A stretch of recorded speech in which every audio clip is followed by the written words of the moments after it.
Okay, so that was it for one piece of homework one. So one person in your group of 6, and we'll assign the groups, will complete this, right? They're going to be packaged all together as it demonstrates in Carmen. The assignment will be uploaded into Carmen and thus graded. So you guys get to share your work. I'm going to recommend Microsoft 365. Remember, we have some students that are out of country, especially in China, and they might not have access to Google, so Google Docs becomes not useful in this regard. All right. Let's advance here to Hippocrates. And what do we know about Hippocrates? How many people want to go to medical school? And once you complete medical school, you're going to take an oath. Yeah, you're going to take the Hippocratic Oath, and it's about this guy. Now, what is so damn special about Hippocrates? Well, while people are believing in spirits and evil and all this good stuff back then, Hippocrates goes, no, actually, I think I can rationally explain what we observe in people in terms of physical processes, right? And he goes on to describe health, and when health is at risk, when we see health problems, what he attributes it to as an imbalance. So this is an important, balance is a really important term or concept throughout this class. So if someone is overly cheerful and active, right, and in this day and age we might say suffering mania, acting in a manic manner, then they have too much blood. And the idea is to bring them into balance, you have to remove some of that blood. And we know that bleeding, folks, has been a medical treatment, well, what are we talking about, for about 2,500 years here, 2,300 years, if you will. So take a little blood out, they're a little less cheerful and active. Well, no duh. Take enough blood out, they're not active at all, right? Now, what about phlegm? Well, if someone's apathetic and sluggish, they don't want to work, they appear lazy, etc., and you can see where this might be a concern in our village, our Greek village, right? We say this person has a phlegmatic personality, and their problem is they have too much phlegm, so they need an expectorant, you know. And in fact, Hippocrates is going to mix up something, probably some plant substance, right, that is an expectorant, like mucinex, right, if you will, and give it to the person to reduce their phlegm, and then this should allow them to become more active. Now, black bile, and we know this is the result of sitting on the toilet, right? And that's the image. I want to remember this, is someone who's perhaps constipated and they can't go and they would like to go. They sit on that toilet and they appear sad and brooding, waiting to go, right? So a good laxative here would probably turn things around, and Hippocrates is at the ready to prescribe and produce this. And then yellow bile would be urine and choleric, and someone who is irritable and excitable is imbalanced. That is, they have too much urine. And think about the terms that we use now. How many of you have ever described someone who's angry or yourself as being pissed off? Right? So these terms, though ancient, have stuck with us culturally for a couple thousand years as emotion metaphors, and I don't know, it's just fascinating, right? So medical intervention then for Hippocrates was designed to rebalance the system. So we have Hippocrates looking at physical causes of illness and then prescribing treatments to rebalance the system of these 4 bodily fluids, these 4 humors. And from emotion to personality theory, look at Isaac, Hans and Sybil, and look at what they developed. This is straight out of Hippocrates' work, right? So we have melancholic, phlegmatic, choleric, and sanguine, and then they've overlaid it with personality constructs of introverted versus extroverted, and unstable, that is neurotic versus emotionally stable. Isn't that fascinating that really this is developed from someone who existed 2,300 years before? So, and it also now demonstrates kind of personality interacting with emotion.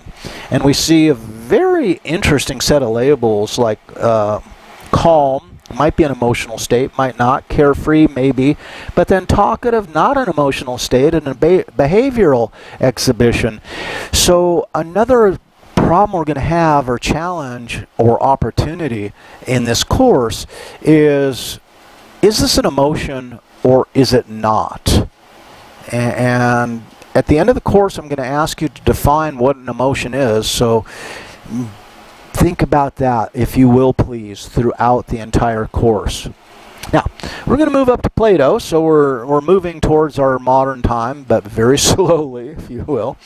Plato moved from bipartite to tripartite, so Socrates is talking about, you know, kind of appetite and reason, kind of a two system. Plato is going to be a little more complex in this regard. He's going to say, you know, if there's three parts. There's thought, which represents reason, right? There's the soul, that's the mortal part of us, and then our desires. And he actually locates them physically in the body. And then we got away from the mind-body. We did the dualistic thing, and now we're almost coming back to a holistic sense of mind and body as not as separate as, let's say, Descartes might offer. So thought occurs in the head, and it's associated with reason, wisdom, and knowledge. Right?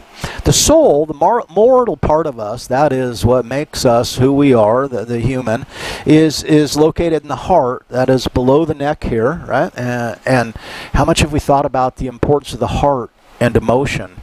You know, showing heart, have a heart. We use these terms to this day, right? And often the soul is located in that spot. Self-assurance, self-affirmation, so self-love, if you will. There is a cognitive component in that we understand who we are and we seek to find who we are, which is an interesting addition back in Plato's time. And then there's desires, which are conditioned appetites. And these are appetites that we have acquired over time. So this is presaging behaviorism in terms of B.F. Skinner, and that is operant conditioning. That these things maybe are not inherently rewarding, become rewarding as part of doing them and being aware of how we react to them. So fascinating complexity here thousands of years ago, and we think, oh my God, us modern thinkers, look at us. I mean, we've refined a lot of these ideas, but in a lot of instances we haven't necessarily added new ideas or new concepts. Right? We've just become a little more facile with them. Now the desires are down in the abdomen, and that's cool. Where else the hell are you going to put them? Right below the diaphragm, and part of the deal is controlling and restraining desires. And notice this can be the impulse to eat, the impulse to drink, the impulse to have sex. Right, all these desires, but they're typically, what Plato's saying is they're biologically instigated, which if you take psychomotivation with me, biologically instigated motivations we're going to label drives, right? So these are essentially drives. They're mechanistic appetites, and mechanistic in terms of the human being as an organism, as a mechanism, and the lack of satisfaction then causes these drives to emerge and makes us want to fulfill them. All very Freudian indeed, right? And notice, Freud was a big student of the Greeks, as were many other psychologists. Back in the day, you know, late 1800s, early 1900s, if you were in college and you wanted to go into medicine or many fields, the expectation was that you would study Latin, Greek, or both. And how many of us do that anymore? And we're probably missing out because we don't.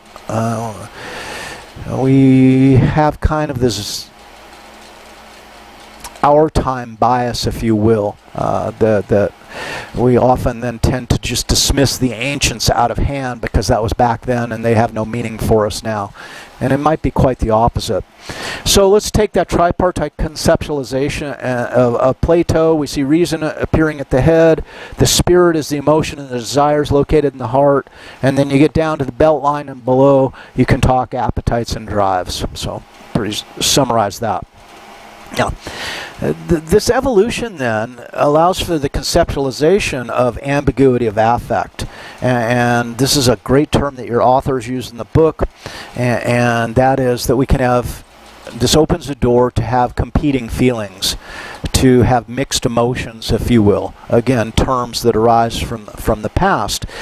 For example, and here's an example, we see an accident, we slow down to look, right? And so does everyone else. And what pisses you off more than to have this big ass traffic jam, and then you finally get up to the obstruction, and it's a car that's disabled on the side of the freeway, not interfering with everyone, but everyone has to slow down and look, right? So reason and spirit are disgusted by the pleasure of witnessing the gruesome spectacle. skeptical, especially if there's bodies lying about, right? And it's like in my heart, oh my God, how can you take pleasure in that? And reason's going, man, there's something wrong with you. But appetite, man, is saying, check this shit out, check this shit out. And that becomes the issue. So to Plato, had reason been in control, none of this would have happened. But appetite is often stronger than reason and spirit combined. And let's think in terms of how many of we've struggled with this very strong appetite in some way or another, right? But it wins the day, and it wins over both the combined energy of soul and reason. So Plato uses this model then to talk about the city or the polis, and he talks about, he's blowing up the metaphor to not talk about a single human being anymore, but human organization or human culture. And the philosophers, the guardians back in the day then, were thought to be the people who think, so they represented reason in a society. The military class has to demonstrate courage and esprit de corps, and so that really is the representative of the heart. Notice esprit de corps, a French term, and spirit of the heart is basically a pretty literal translation. And then the merchant class is the appetite. And the merchant class wants to make money, and it does so by satisfying the appetites of the people in the city. So you can see that a city might need to remain balanced, if we borrow Hippocrates' term, that this power should be pretty much equally shared, that one group doesn't dominate the others. Tyranny in the state would be represented by appetite gaining ascendancy, unchecked by rationality and reason. So now we're talking about greed as the primary source, and a lust for power, right, that both the heart and the mind can't overcome. And I'll leave you to think about that. So tyranny in the state of dreaming would be release the appetite from the sleeping reason and spirit. Hundreds of years later, Freud is going to have a ball with this. Right? So finally for Plato, then, imagine a charioteer. And this is a great image, right? And you have a beautiful, well-bred and behaved horse to his right, and a second horse of the opposite kind of bloodline to his left. And as the charioteer attempts to ascend, right, the horse to the left wants to pull the charioteer earthward towards earthly pleasures, right? But if the charioteer has trained both horses well, fed and nurtured them to their own needs, the chariot will ascend to something higher. And this describes often, for many of us, we view our life as a struggle between impulses and reason. And we have to master these two horses. We're the charioteer, and to what extent are we aware of the nature of both horses, not ignoring either horse, but in fact embracing either horse, embracing their natures, and using them both in a way that allows us to ascend to become greater than we are at the present. And this kind of characterizes the struggle in life, is minding these two horses. So let's talk about homework 1. Now, we got 2 other folks that are going to jump in here. Remember, it's a 3-part assignment, so we looked at part 3 already. Now, who wants to take on number 1? And this is something you'll communicate between yourselves. And who's going to take on number 1? Describe scenario of the charioteer applied to a struggle in your own life between your left and right horse. So you'd want to clearly spell out what the horses were and what the nature of the struggle is, right? And again, you're going to indicate your name on it and what you were doing. Someone else then is going to describe the scenario of the tripartite view as it relates to ambiguity. Make sure to include each of the 3 aspects applied to a real life scenario. Please don't use the one I described, the car accident, right? Let's create one of your own. So at this point you can see the assignment is homework 1 is half done. We've got 3 people, each taken one of 3 parts. The other parts to be revealed as we move forward here. And again, if you have questions, what are you going to do? Well, you're going to come to the class meeting, and our class meeting is Thursdays at 4 p.m., right? 4 to 5, our Zoom meeting. But then check your syllabus for the office hours that are both that are on Wednesday, Thursday, and Friday. So, finally, Plato. Again, really, no. Really. Appetites are to be suppressed by joint action of trained reason and well-developed spirit. So we got to have our head in the game, and we got to have our heart in the game if we're going to manage those horses in a way that's beneficial, right? Socialization is one of the primary ways that this happens. So this is where our parents come in. This is where society comes in. If you're religious, this is probably where your churches come in. Schools have had a hand in this, right? After school sports, and your coach maybe had a hand in this, right? They're trying to introduce you to your power of reason, your power of spirit, and to overcome the unrestrained appetite. So this is the process of socialization. The type of soul one has matters. Now, is this a genetic component? And that gets into probably something that's a little far afield for us, but it's worth considering. The form of the city one lives in matters too, and that's the social nurturance component. So what opportunities are afforded to us, what restrictions are available on our behavior, all these questions. So we can see that Plato was a tremendous thinker, not only about what happens in the self, but the relationship of the person to the larger body, the polis, if you will. So why do we look back? Well, Plato and Aristotle really present us with a complicated exploration of emotion. As complicated, basically, as probably anything that's out there. Current theories often seek to reduce our understanding to narrow mid-range theories of emotion.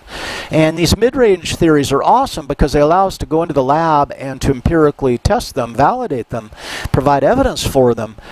But it really is at the expense of the richness of a larger picture. So good for empirical techniques, and that's fine because we need those, but we're going to embrace the metaphysical as well. We want to be able to capture the more nuanced, complex, contradictory elements of people's everyday emotional activity and experience. So learn what we can from the empirical method, but try to incorporate it within the metaphysical. Yeah. We're still moving forward. We're going to jump up to Aristotle, and Aristotle, especially this concept of potential and actualization, is fascinating. All matter is in a state of becoming. It contains potential, and actualization is the realization of that potential. So, matter, whatever it is, and in the elemental form, basically, is what they're talking about, has the potential to combine into various substances, and we can see where chemistry embraces this idea right to the max.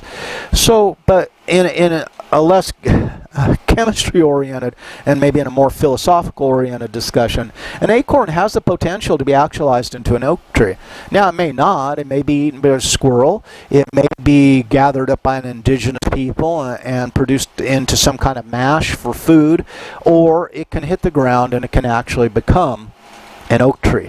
So that acorn has the potential. And note that an oak tree has tremendous amount of potential. It has the potential to be, let's say, actualized into a table or anything that might be made of oak, right? A cabinet, whatever it is.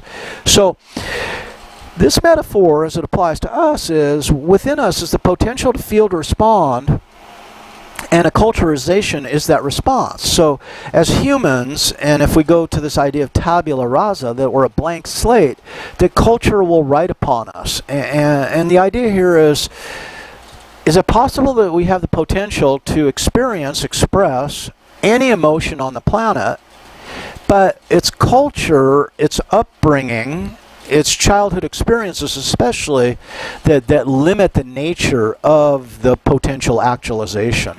Right? An oak tree lacks the potential to be actualized as a blanket. That ain't going to happen, right? Do we have limits on us that are similar based on, let's say, our upbringing, our familial environment, the culture in which we're embedded, right? And we'll look at cross-cultural emotion to a certain extent. So the potential is within us, but it's the external facilitating phenomenon that might, in fact, inhibit the expression of certain potential experiences. So, homework 1. Someone else, and I expect you guys to negotiate this. You each take the one that you want to handle. This is part 4 then. Create a scenario that demonstrates the actualization of potential in the context of emotion. What set the stage for the emotional response and how was it actualized? So now we need a scenario, and we need to describe maybe several emotions that were available, and then what in the scenario triggered the actual response that was actualized. How did that work, right? And I think this is a good critical thinking exercise, because we say, wow, someone has the potential to experience several different emotions within this scenario. What selects the emotion that is actualized? What happened to go from this kind of unlimited potential, I mean, it says a limited potential, but to the one that was actually actualized? So you want to tell a story about that, right? Okay, let's get ready for part 3.